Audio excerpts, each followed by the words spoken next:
รังสรรค์มื้อนี้ยอดเลยได้กินอยู่ข้างคลองแล้วเนาะทีเดียว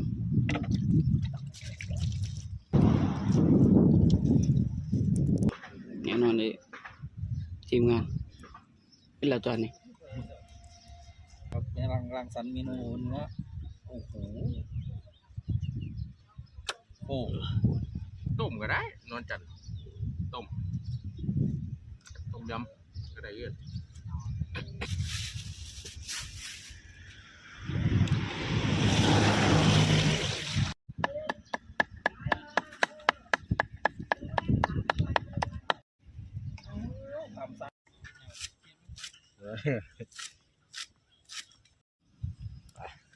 มา